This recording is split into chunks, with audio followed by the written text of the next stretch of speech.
everybody, and welcome back to another episode of Vegan Proteins Muscles by Brussels Radio. My name is Danny. And I'm Giacomo. And this is our 60th episode.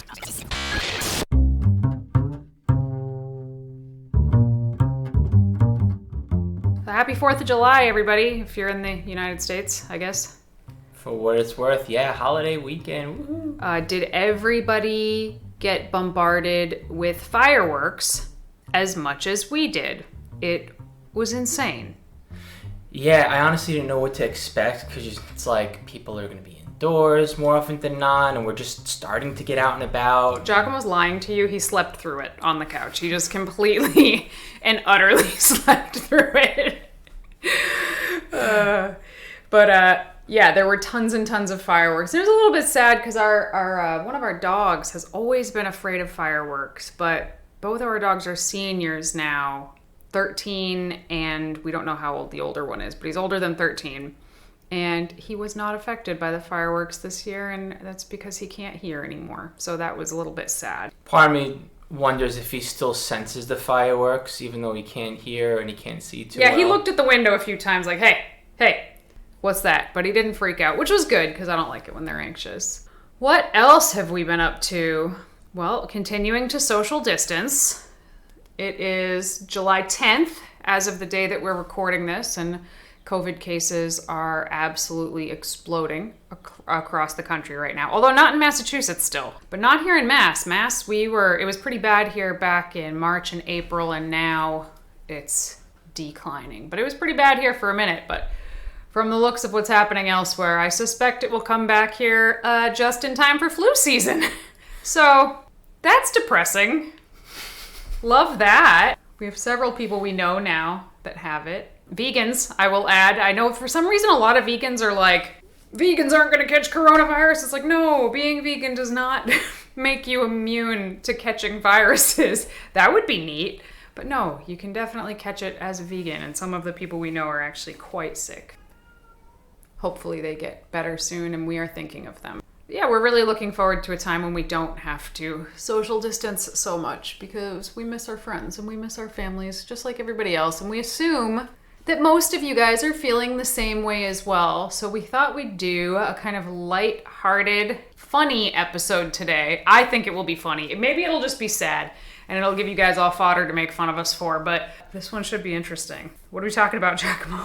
Forgot how we worded this exactly. Something like the stupid shit that we did once upon a time when we thought that it made sense as far as like little tips and tricks and tactics to be better bodybuilders. So how this conversation came up was our friend Brian mailed Giacomo a video copy of his first ever bodybuilding competition when he was 21 years old. Yeah. And we watched it, and it was super cute. And then he started talking about all the things he did during that prep, and I was like, oh my God, that is so stupid.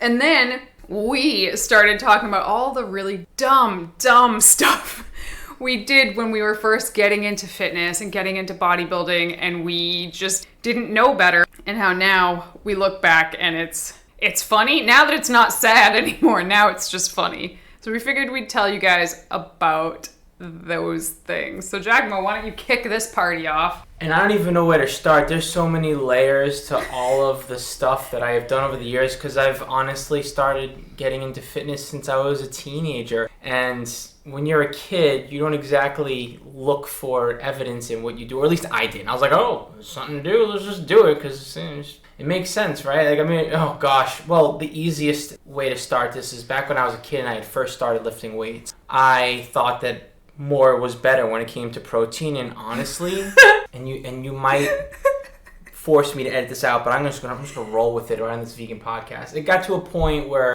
I thought I needed to get in like 300 grams of protein a day, and even more than 300 grams. We were competing to get who would get the most protein per day. And one day I went into school, and I said to myself, well, I can't get enough protein in during the day. Why don't I enhance this protein shake by just putting the protein into a half gallon of milk? Oh, that is so disgusting. What's worse is that I drank it right in between class or in the middle of classes, and then at some point... So you were in high school? Oh, yeah. Oh, my God. And long story short, my tummy got pretty rumbly, and I had to take a day off. I tried a bathroom trip or two, and it just... That's it. I wasn't having. I had to go home, and I learned that lesson right quick. Like, do not drink a half a gallon of milk. Milk is for babies. Oh, God. That's pretty gross, actually. There's so much, I feel like there's so much kind of lore around bodybuilding. It's not as bad now as it used to be. And that's something that I think a lot of people who are maybe newer to this don't realize, that 15 years ago for me, and like 25 years ago for you, there was no internet to go talk with other evidence-minded people about bodybuilding techniques. You literally just heard about this stuff in locker rooms and on gym floors from other people, and you'd go, oh, yeah, I mean, that sounds right, I guess I'll try that. or like Muscle and Fitness magazine, or things like that. Giacomo is going to have way crazier stories than I will, I think. Mine are probably more common things. Giacomo's are probably more out there. Yeah, you're Go gonna on, have to... tell me more. Mine are going to sound so tame after this. I don't know. We could keep going with the outlandish stuff. I remember learning deadlifts, and my buddy was like, yo, just lift your butt as high up in the air as possible because it's really good to get into that position, mechanically speaking, so that you can pull the weight. And I just looked at him and I'm like, are you serious? And the dude was like, look at me. I lift. Do you want to lift? I even care about my eardrums because I have earplugs in right now. Clearly, I care about the way that I lift and my mechanics on the gym floor, so why don't you try it? And I did, and honestly, I used to lift like that for a while, and I feel like it still affects... There's a video somewhere of this, of Giacomo he had long hair, he had ridiculous braids in his hair that, to be fair, I had put there. It was like the week we met, remember? How could I forget? And Giacomo decided he was going to show off, strut around like a rooster in front of me, and deadlift 405, and he looked like a turtle the entire time. It is the worst. I didn't know much, but I was like, well, that doesn't look right. But you know what? I didn't deadlift at all. I didn't squat or deadlift at all for years. I was into lifting, I was into fitness, but I really didn't do very many compound lifts at all, but squatting and deadlifting specifically, because why? Why? You know why. You know the reason why. What? Because I didn't want my waist to get blocky. Oh, yeah, you even convinced me about that. I'm like, what are you talking about? Deadlifts make you stronger, and it's such a primal move. It's fun. So... yeah, their context needs to be added to this. So I was like 19 years old. Giacomo was like, well, he started lifting when you were, 15 years old? Yeah. So, I mean, this was a long time ago. That's why it's so funny. But yeah, I really believed that if you deadlifted or squatted with the barbell on your back, because obviously squatting with a dumbbell under your chin was totally fine and you could pulse down there at the bottom because that's how you grew your legs. But no. You did not put a barbell on your back or pick one up off the floor because that's how you gained too much muscle to look manly. I remember that I had to press you for a while to put a barbell on your back, and I think... well, I was also scared. That's scary. The first time you squat under a barbell, it's scary. Yeah, for sure. I didn't realize that you were afraid of, I don't know, getting too bulky or something like that. Yeah, I mean, old myths die hard, right? And I mean, to be fair, I still hear these things from... some of my clients about just some of these myths. They're still alive. They are still around. I just think it's kind of funny to see how far we've come. And I feel like sometimes people would take it for granted that like what we know now, we've always known. Couldn't be further from the truth. We only know this because we did everything wrong at one point or another. And I do mean pretty much everything. I had the trifecta with all three lifts, with squats and with... oh my God, your bench. The bench. But listen, there was a method to my madness, okay? This wasn't me being lazy, okay? If you did partial reps, you were training just your pecs. No. No! Science. That rumor would float around on the gym floor, and we would have, like, serious debates about this. I'm no word of a lie. So... yeah, Giacomo would like lower the bar halfway to his chest before he pressed back up. And it wasn't like 15 years ago you started doing it the full way. It was like 6 or 7 years ago. He stripped it all the way back down to a barbell, a 45-pound barbell, and started teaching himself how to bring the bar all the way down to his chest and press it back up. And how old were you at that point? 32, 33? I don't know. You know, old dogs, new tricks. I was impressed. That's all I'm saying. Hey, thanks. And on squats, I used to do like 8, like 9, I don't even want to say quarter reps. I would literally just go down like for an eighth of a rep, like 15, 20 times. And as embarrassing as that sounds, oh my gosh. I think it was more of like one of those things where there's some value. There is. No, okay? There really is. There is some value in going for a partial range of motion in a compound lift, but not when you do it the majority of the time. And you don't call it a squat. Yeah, no. That's called ego lifting or just looking like a dodo on the gym floor. Let's see, what was another gym thing that I did? Gym, okay. I changed my program all the time. So I'll give myself credit that at 18 years old, I hired a really good trainer and she taught me how to lift with proper form. And she gave me a program, and I remember following it for like a month and being like, okay, do I have a new program? And I remember the look on her face when I said that, when she was like, yep, I'll make you a new program. And that I didn't understand it. I was like, of course I need a new program. Like, hello, muscle confusion. My muscles are going to get used to this and they're not going to grow anymore. And now I find myself trying to explain to people that, and I think we've talked about it on here, program hopping is one of the worst things you can do for your overall progress. Changing your program too often means you'll never get really good at anything. And muscles don't get confused. But muscle confusion was a huge thing in the early 2000s. Remember? Mid-2000s? Well, I mean, if you think about it, it kept things interesting, but if you never actually adapt to the exercises that you're doing, you're not going to be able to excel in them and be able to handle more volume and do those exercises more intensely over time, so you're actually shooting yourself in the foot. I feel like it's good when you start training to learn a whole bunch of different movement patterns, but once you know how to move well, yeah, it's good to start specializing in some exercises and maybe not do a different bro split every 4 to 8 weeks. Well, I mean, I think if it keeps you interested enough that you keep going back, then that's fine. If you know that if you followed the same program that you would just stop doing it completely, then yeah, change your program by all means. But if you are serious about wanting to get stronger or really change your physique, you do not want to change your program around all the time. But, back then I didn't know it. It seemed like that was taking the easy way out, taking the lazy way out. Other things, and I know that you felt the same way because I will never forget that leg day you put me through when I was like 20 years old, ever. Oh my God. More was better. Remember? The more sets you could do, the more reps you could do, supersetting, drop setting, giant setting, everything that you possibly could. That was better. That was the most hardcore thing to do. Nope. That's a good way to throw up on the gym floor is what that is. You came close.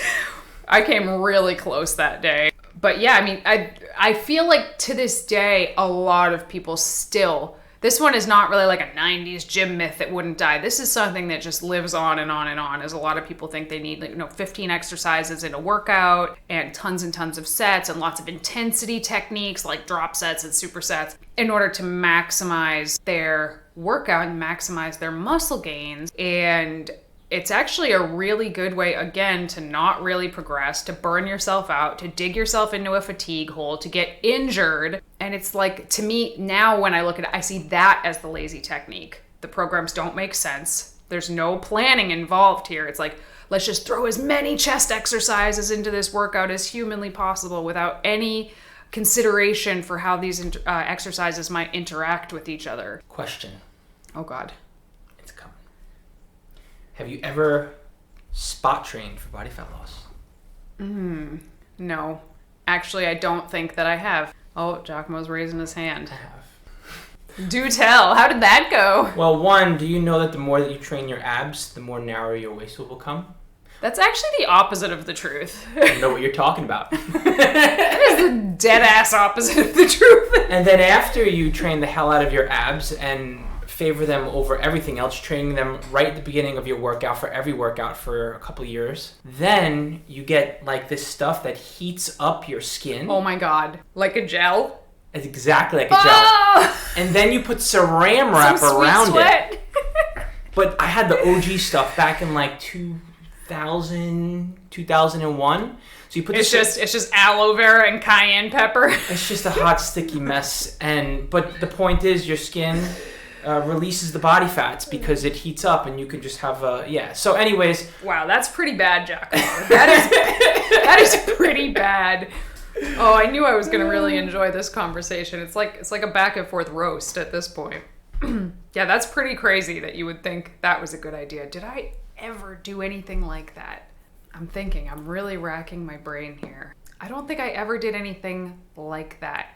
I do own, you guys are gonna laugh at me, I do own a waist trainer, but it was just for after my surgery that I had on my stomach to like hold my insides in place. But I thought it was really funny when it came in the mail.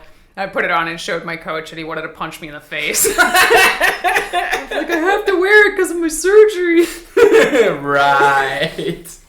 Yeah, waist trainers don't work, but I don't think either of us ever did that, so. Nothing like good old-fashioned organ shifting. Mm-hmm. I could keep going. Do you have another one? Okay, give me more gym ones. I want to hear your gym ones, because I don't think I have any more of those.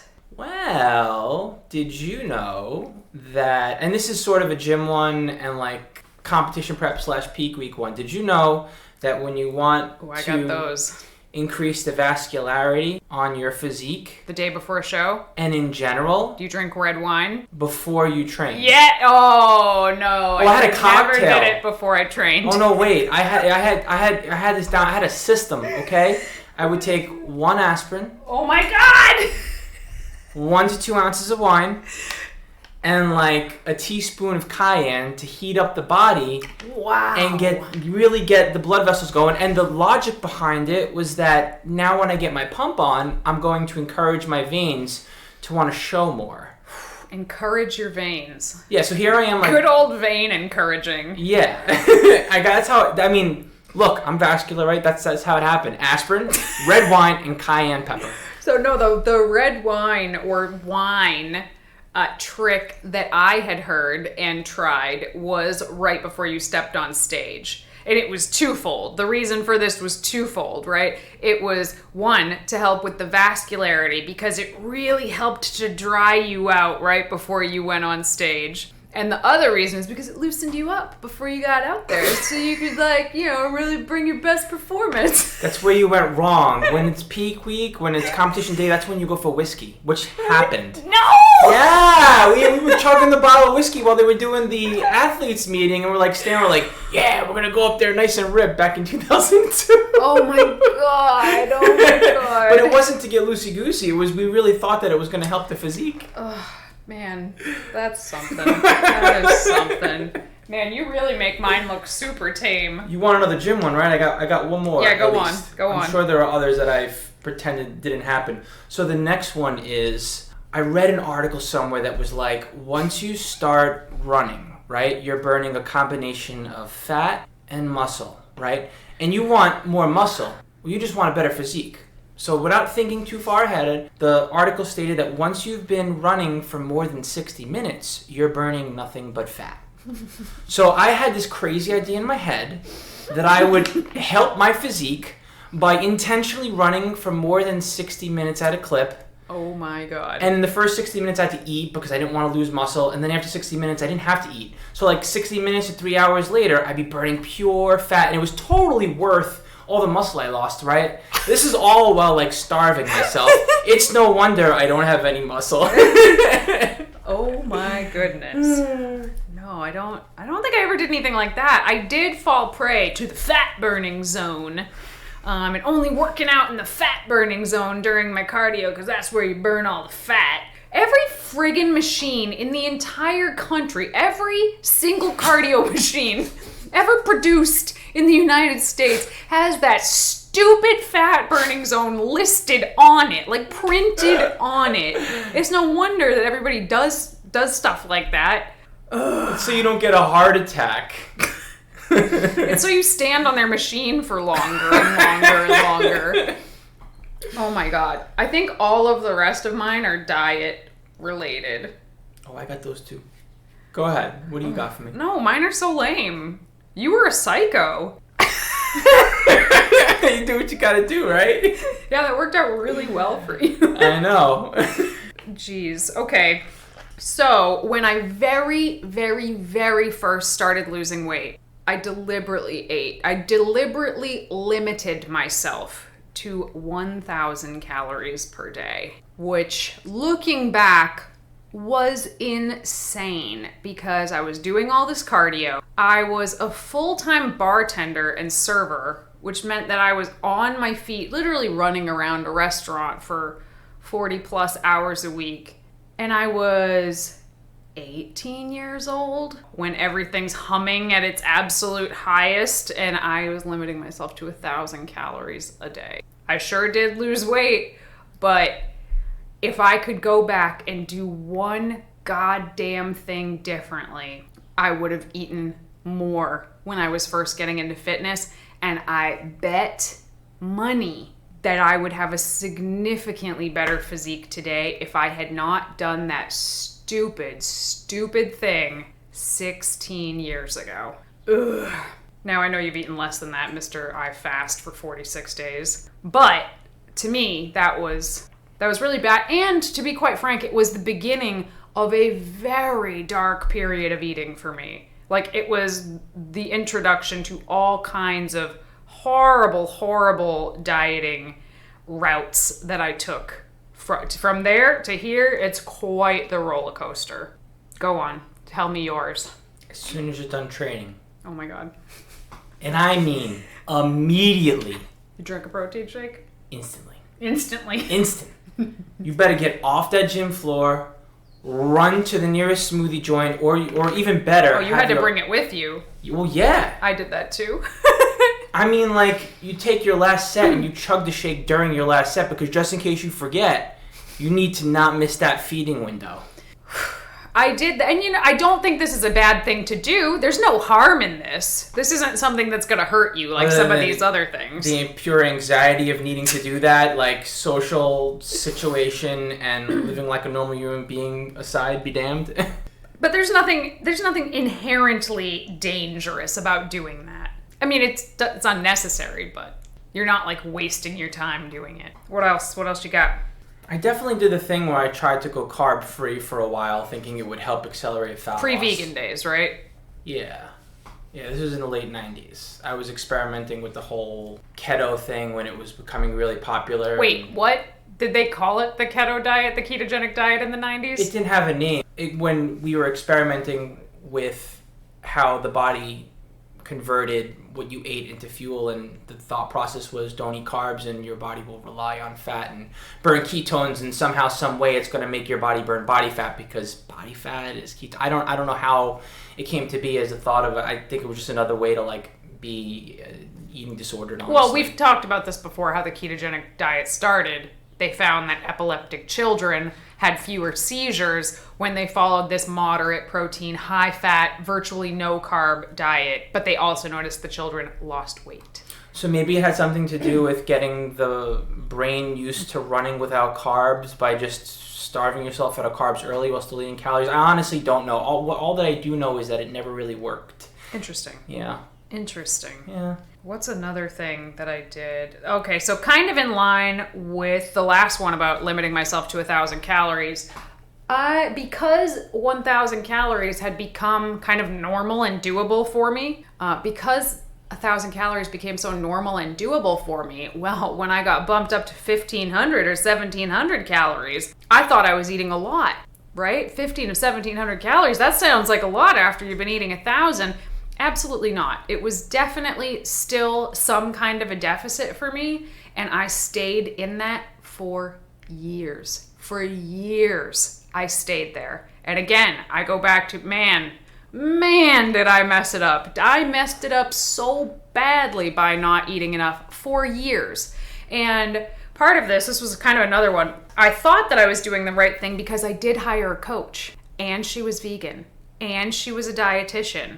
And she looked amazing. So I was like, oh, obviously this is the coach I want to hire. And She gave me meal plans, and I remember looking at it at first and being like, wow, that is boring. But if that's what it takes, then that's what it takes. It would be like a scoop of protein powder and half a banana for breakfast, and 4 ounces of tofu, a handful of broccoli, 4 almonds, and yeah, literally, and a quarter cup of rice for lunch. And I remember sometimes I'd be like, hey, I couldn't find tofu, but I had a Boca burger, so I had that instead. And it looked like the macronutrients were about the same. This was way pre-flexible dieting days. Like, it didn't exist yet. And she was like, oh, you're so lucky that you're able to get away with eating like that and not gaining all this weight. So it was like clean eating central, and it messed with my head so badly because at that point I thought that anytime I had a Boca burger, because that's all that existed back then, or a Cliff Builder bar, or anything that wasn't in my meal plan, I felt like I was screwing up and that I was not going to make progress and that I was doing something wrong and, quote, getting away with it. And I didn't question her. I didn't question her at all, and that was the mistake. That was the stupid thing I did. I should have asked more questions, but I was 18 and I didn't know any better. And I remember eventually I started binge eating, because guess what? That's what you friggin' do when you've been in a caloric deficit for years. Binge eating starts to happen. And I remember saying to her, what do I do? Like, this has never happened before. I don't know what's going on. And I will never forget that she told me the next time I felt that way to take a Benadryl and drink a rum and Diet Coke and go to sleep. And that, believe it or not, that was the first time a light bulb went off in my head, like, oh, this is fucked up. And eventually I realized that this woman, she had an eating disorder way worse than I would ever have, and unfortunately projected that onto her clients, and it took years to come back from that. So that was, a pretty complex one. But man, life-changing screw up right there. Life-changing. Too dark? Did I get too dark? Did the podcast stop being funny? I'm trying to think of other nutrition ones that I have. But honestly, my thought process was like, I'm getting out of the game. I can't get the body that I want. And I just don't know why. So I'm just going to stop eating in general, no muscle, and I'll just get lean by way of just eating less. And then I quickly realized that was a path to just finding another way to not be satisfied with my body, because I wanted muscle all along. So yeah, that's my short story for my dark path. And of course, obviously, what we do now, so I worked my way out of that by realizing hey, you can do it, you just have to learn how to do it the right way, and nothing worth having comes easy. And I grew from that phase and eventually learned body acceptance because I found a way to gain muscle while also working on my body composition over time in a responsible way, which led me to where I am today, essentially. So I don't really know that I made the stupid decisions that I made along the way because they were ways that I thought I would gain muscle. I was kind of self-sabotage after the fact, because I was like, you know what, I'm getting out of this game. This is extreme and it's not helping and I can't get the results I want. So I just went down my own disastrous path and got out the game for a minute. Yeah, that doesn't really have, it happened, but I don't know if it has much to do with fitness, because it was actually you walking away from fitness. Correct. So after I left that coach and I decided, nope, there's got to be a better way. I got to figure this out. That's actually when I started to figure out macros and I started by watching non-vegans. These non-vegan bodybuilders are eating this, and this is the carbohydrates, fats, and proteins that they're eating. Obviously, I don't eat those foods, so how can I be vegan and still kind of get around those numbers? And that's how I figured out flexible dieting for myself. There were other people also figuring this out in other places in the world, but I didn't know any, so I thought I'd come up with it myself. I didn't call it flexible dieting. I just had certain macros that I wanted to hit. And basically that's what I did. I found other people that I liked the way they looked, and they were my height. And I was like, yeah, I like that look. I'll just eat that diet. And thought that if I just ate their macros, that I would look like them. And this one wasn't super detrimental. Nothing bad happened to me because of it, but it was confusing to me at the time. I was like, I don't get it. They're doing this, I'm doing this. We're basically the same person. Why don't I look like that? And I remember being so frustrated all the time. And I, see people doing things like that still. And it's why a lot of my competitor friends, especially when we're getting ready for a show, we're very hesitant to share the macros that we're following at that moment, because we know, because we've probably all been there at one point or another, somebody's going to try to copy our macros and it's not going to work for them. And depending on who they are, it could make them gain weight. It could make them lose weight way too fast. It's just not going to work for other people because macros are so individual. And also, to just look at a fitness model and be like, oh yeah, I'll eat what she's eating and I'll look like that, completely disregards the fact that, forget about genetics, it completely disregards that this fitness model has, maybe been working out her entire life since she was a 4-year-old gymnast, and I've been in the gym for like 6 months and I'm expecting to end up looking just like her. Nope, doesn't work that way. But it took me several years to figure that out. We fall prey to that. And unfortunately, in this physical cultural world, there are some deep roots to that kind of behavior. It was birthed, I think, as far back as I want to trace it, back to like when commercial gyms started to pop up. What was it, the late 70s? I think so, yeah. 70s. 70s. And the term personal trainer was coined right around that time, I think. I don't know if that's fact or not, but from the stories that I've heard, personal trainers came to be in gym environments where those who had the look in the gym were the ones that were doling out the advice, and then eventually... I'm getting mad. I'm getting heated. Go ahead. They were the ones that were making it a full-time profession. And so that kind of mentality has some deep, deep roots. And it's still to this day a problem with the fitness industry, where it's like I'll do whatever you say because you look a certain way, and that person just gets immediate street cred and actual credentials when perhaps they might not even necessarily have the first clue about how to help someone. Yeah. To this day, it is a huge, huge, huge problem. There are people who look absolutely incredible, like some of the best looking athletes in the world, charging a lot of money for fitness and nutrition advice that they don't even remotely understand. They know what works for them, probably because a coach told them what to do, but they have no idea what would work for somebody else or how to get there. And it's very sad, actually. And it's pretty upsetting, and lots of people get hurt in the wake of that. But there is certainly a level of your own responsibility to do your due diligence. Like, when I look back at that old coach that I had, am I pissed? Yeah, kind of. I'm kind of pissed, especially because she was licensed, like a registered dietitian. You can't get better than a registered dietitian, right? Boy, did I get screwed. But it was my responsibility to ask. It was my responsibility to do my own research. It was my responsibility to walk away when something didn't seem right. But I didn't. So I have to take some responsibility there as well. Let's see. Oh, I have a couple of other little tiny things on here. More recent ones too. Not super recent, but I remember back around the same time cutting my sodium down to like nothing, and I know you did the same thing. Oh my gosh, that was, to the point where I was cramping on stage, actually. Cramping on stage. I fainted. I would get cramps in the middle of the night too. You just take potassium pills. You're still doing the right thing. Like, double down on your mistakes, right? He's being sarcastic, guys.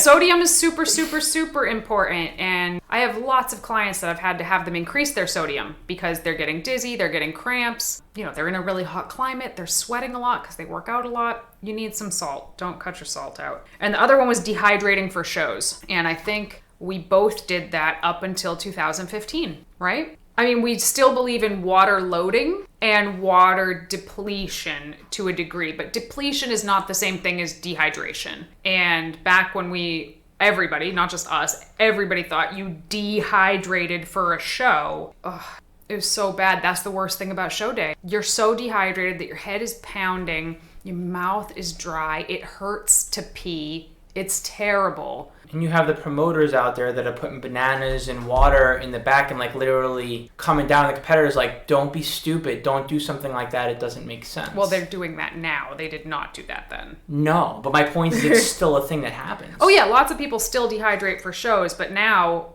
people that are more interested in the evidence and, really just understanding what judges are looking for on stage. And I think more people are doing multiple shows per season also. So you might try to dehydrate for one show and then try to not dehydrate for the next show. And you'll just see you look 100 times better when your muscles are nice and full of water. And the way that I like to explain this to people is think about a waterbed. Remember waterbeds back in the 80s? Everybody had a waterbed. Well, if the waterbed was only half full, you could push on it and it would ripple and it would wave across, right? It was super soft, squishy. Well, your muscles are like that. When they're not full of water, they're soft, they're squishy. Now think of that same waterbed full of water. It's hard. It's almost like a regular mattress. Your muscles are the same way. When they're full of water, they look hard, they look full. You want that. No, you don't want excess water under your skin, but depriving yourself of water for 2 days before a show is not the way to achieve the best look on stage. But we've all done it. Okay, here's a big one, and I think we'll end with these ones. Dun dun dun! Performance-enhancing drugs. Did you ever do or almost do anything stupid with that? I don't think so. Wait, but you did ephedra. Well, I did more than just ephedra. And first of all, it was ephedrine. Okay. So it was the extract. It was way more potent. Oh, But okay. that wasn't good enough. You had to stack that With stuff. caffeine and aspirin? ECA stack. That was the goods. Yikes. And when you do something like that, it's a recipe for disaster because your body is heating up, you don't realize it, and your heart's working super hard. And so your system is so stressed out that you could literally just drop dead of a heart attack, even being like a young, healthy athlete. And that was happening back then. Well, I mean, now in 2020, an ECA stack is the Flintstone vitamin of the performance-enhancing drugs world. Let's be real. It's like a joke compared to what's out there now, which can like basically melt you from the inside. That what is it, DNP? Yes. Yeah, melts you from the inside. Ugh. No, thank you. But way back when you were using it, it was perfectly legal and allowed. Still a little bit dangerous. Yeah, definitely dangerous, but it was legal and allowed. When my good old coach recommended to me in 2008, she recommended to me that I take ephedrine. I can't remember. I mean, I don't know anything about it, but she was trying to tell me that I could go into a pharmacy and tell them I had allergies or something, and they would give it to me, but you had to get it from behind the counter. Is that why you wanted to go to across the border to New Hampshire where it was legal to get it? No. What are you talking about? We didn't even live here. I don't even know what you're talking about. I remember this conversation, like something It about... was in Oregon. We lived in Oregon. And you had to go up to Vancouver and Washington to get it because they weren't selling it in Portland. I think that conversation Maybe, but happened. I remember sitting down and talking to you about it because she was saying like, oh, you gotta go, show your ID and this and that, and it's going through my head like, well, this sounds fishy. This definitely sounds off. And I hung up the phone with her and just sat there kind of scratching my head. And I remember saying it to you and talking to you like, so she wants me to take this. And again, I don't remember if it was ephedra or ephedrine. I don't even know the difference. It must be ephedrine. It must be. And you kind of explained to me what it is. And I was like, was that the stuff that they banned? It's like illegal now? Because I remember my dad had taken it and he was part of the class action lawsuit. Remember there was a class action lawsuit against them? No, he wasn't. Yeah, he was. I did not know that. Rest in peace, Dad. Right? Yeah, it wasn't ephedrine. It wasn't ephedrine that killed him, but he definitely took it back in the 90s. And I remember saying, isn't that what was banned? And I sat there and I was really thinking about it, and I was like, no, I'm not going to do that. I'm not. I mean, I did think about it. You remember, I sat there really, really thinking about it. And I was just like, no, I'm not going to do that. What are you laughing at? What are you laughing? You still thinking of my dad? I'm just thinking about the whole conversation and how I was like, I got some if you want it. Yeah, you sick freak. And then you were like, the ephedrine's no good. I'm like, you can order ephedra. It's an herb. It's still legal. Because back then it just wasn't clicking that we should probably lay off the crazy stuff. Oh, well, Giacomo was still full-blown in Crazyville, and I was not too far behind him at that time. But yeah, no, decided not to do it. But as late as 2016, I had a coach telling me that I had to take an ECA stack to get leaner. And I was like, listen, I compete in drug-tested organizations. I'm not taking that. She was like, oh, well, if you ever want to compete in a real organization, meaning the NPC, which don't even get me started on the NPC. So never took it. But the fact that like when you're young and naive, you sit there and you think about it and you're like, no, maybe. And now at 34 years old today, I do meet a lot of women who were kind of talked into taking stuff that they didn't know any better about. when they were younger, and some of it was as innocent as ephedrine and they're fine, and some of it was, actual anabolic hormones, and they have lasting effects from it that they will never be able to change back, and they don't like it. And it just pisses me off that so many coaches basically pressure young athletes into taking these things so that they can be competitive in an organization that is loaded with performance-enhancing drugs. I digress. So much so that they're actually changing some of the rules with natural bodybuilding to allow people who have got stuck in stupid situations to be able to compete without waiting 7 years. Like Clenbuterol, meant for animals. It's meant as it's a horse nebulizer. Something or other. It's for horses. Yeah. And you can get it from a vet, but it's not meant for human consumption. But you take it anyway because it's supposed to, raise your blood pressure or something to help you burn fat. I don't know the science behind all this crap. I just know that it's obviously not good for you. It's nothing that I want to know about. However, so many people have been given bad information from coaches that they've not been able to compete as natural athletes because they've felt victim to the I'll do whatever it needs to take kind of mentality. But again, you got to take a little bit of responsibility because everybody needs to do their research. I mean, yes, those coaches are scum, and I wish there were licenses that could be taken away, but there's not because it's an unregulated industry. But you got to do your research. You got to do your research. And if there's one thing to take away from this podcast, it's do your research. Follow people who follow the science, basically, and who are not afraid to say, you know what, we used to think this, but the science has really shown us that it's not true anymore, and we have to change the way we're doing it, the way we've done with BCAAs. We all used to think BCAAs were the shit, and now we realize that they're just shit, and we don't take them anymore and waste our money because that's what the science says. The dehydration before a show. You have to be willing to follow people who are not afraid to say, hey, I was wrong. Follow people who can answer questions, or have coaches that can answer your questions when you have questions. Why this? How this? Can we change this? They need to be able to give you answers that make sense. Do your research. If you've done stupid crap in the past, we all have done some stupid crap in the past, and you learn from it and you become a better athlete for it. Yeah, I'm happy about this day and age because there's so much information out there that it's really hard for stupid shit to continue to dominate the fitness industry. However, there's also so much information out there, and people have gotten so fancy with marketing that useless products are still being sold by the millions. I don't think stuff like that will ever truly stop. There's just so much money to be made in an industry where you can sell a magic pill in a bottle. I mean, the supplement industry is just obnoxious as far as how much revenue it generates.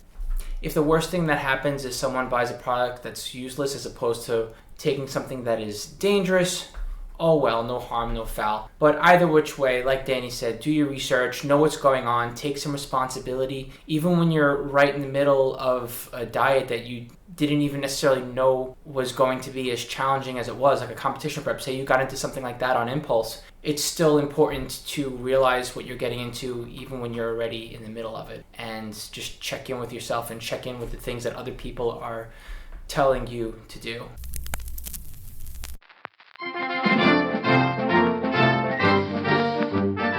All right, we haven't done one of these in forever. We're gonna do a product review today. Actually, it's kind of a company review today.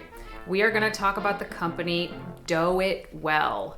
So Dough It Well is a vegan company that makes high protein vegan baked goods. Particularly, they make cinnamon rolls that are absolutely insane. They are so good. So there are these cinnamon rolls that have a sweet icing on them, and each cinnamon roll is 160 calories and has 14 grams of protein in it, and you wouldn't even know.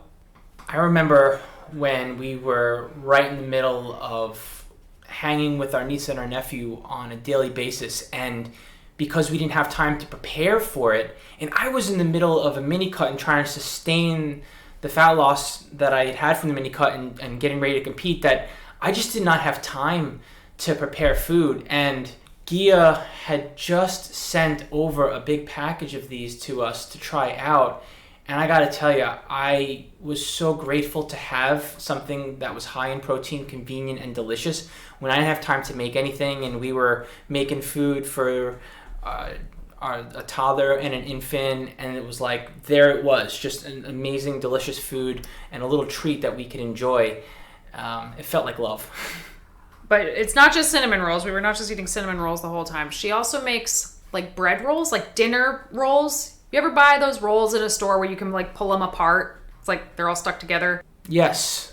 So that, and also high protein and macro friendly. And also she just started making garlic knots, which are awesome and savory and delicious. It's just such an awesome company. We always want to support vegan companies that are out there, particularly vegan, like fitness friendly companies are kind of hard to come by. And Gia is actually a vegan figure competitor herself and a friend of mine. If you are in the mood for quick grab and go vegan macro friendly treats, check out doughtwell.com. That's dough, D-O-U-G-H, doughtwell.com, and we'll leave info in the description below.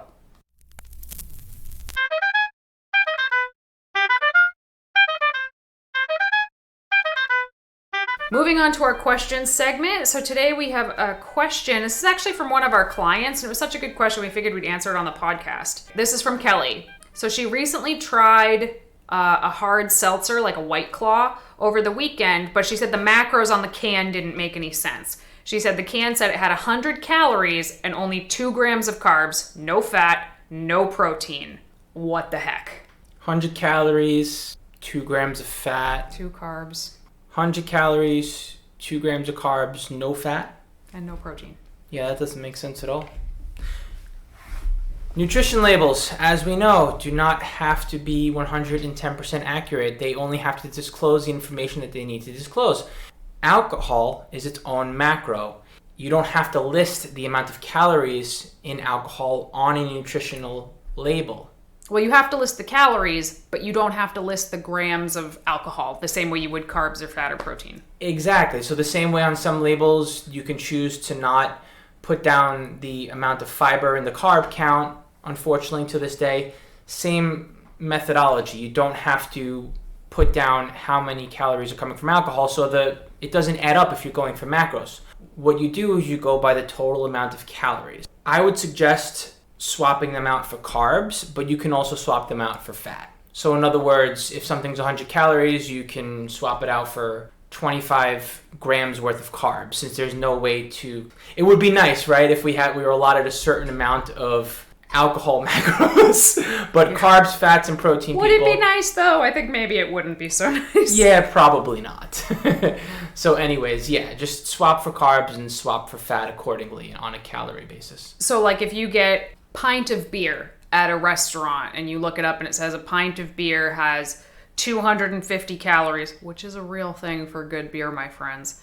250 calories, but it only has 16 grams of carbs and nothing else. People are like, woohoo, only 16 grams of carbs. No. Take that 250 calories, divide it by 4, and count all of that as carbohydrates. It's a lot. What is that, 62? 62 and a half? In my head, I was like 50 carb, 9 fat. Oh my gosh, if I have 2, I better not eat today. That's exactly. Not a good idea. And that is how you get that beer belly, my friends. Next question is from @ANGCAVS from Angela on Instagram. Hi, Danny. Thank you for all the invaluable information you put out there. It has helped me so much. I have a question about protein absorption and how much can be processed at a time. Is eating more than a particular threshold number of grams of protein in one sitting wasteful in our bodies? Like, is the surplus essentially thrown out? It's something I came across in my research and don't really understand.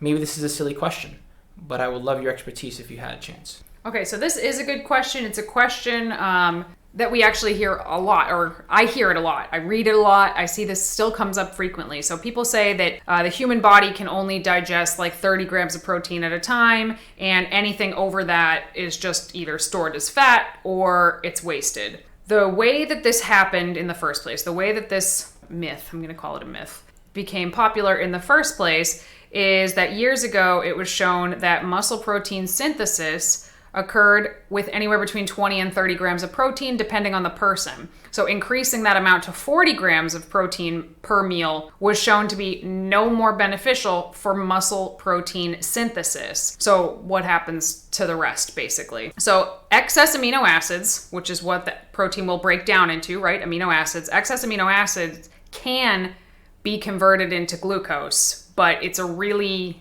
long, kind of expensive process for the body to do, so the body does not like to do it unless you are eating a ton of calories, like way over your caloric maintenance. It's highly unlikely that excess protein of that muscle protein synthesis number will be stored as fat. But does extra protein actually help? It can. I mean, extra protein at a meal can be helpful depending on the person and what the goal is. So if eating more than 30 grams of protein at a meal keeps you feeling fuller and therefore you eat fewer, you don't go eat handfuls of chips later, it's going to help prevent you from putting on excess fat.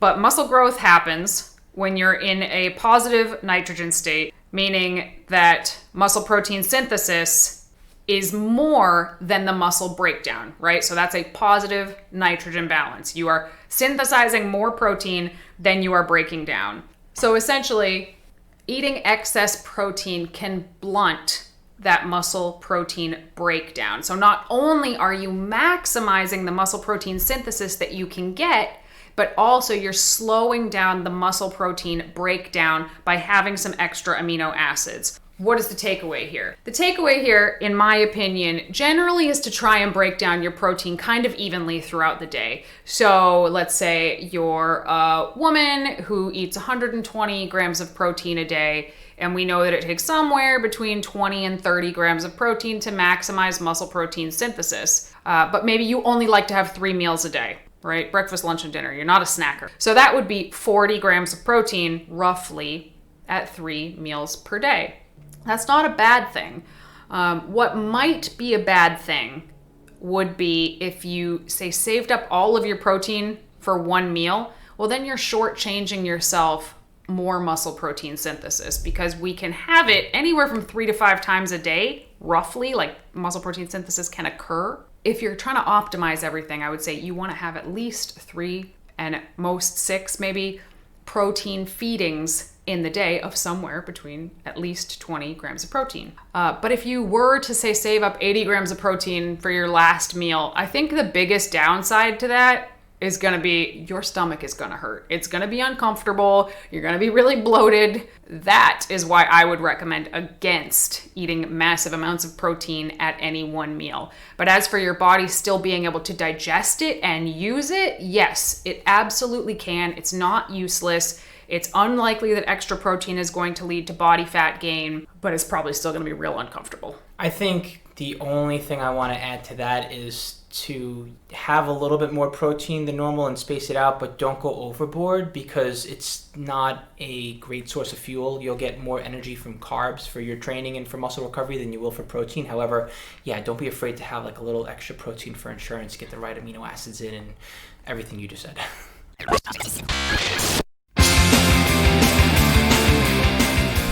Thank you, everybody, for tuning in to another episode of Vegan Proteins Muscles by Brussels Radio.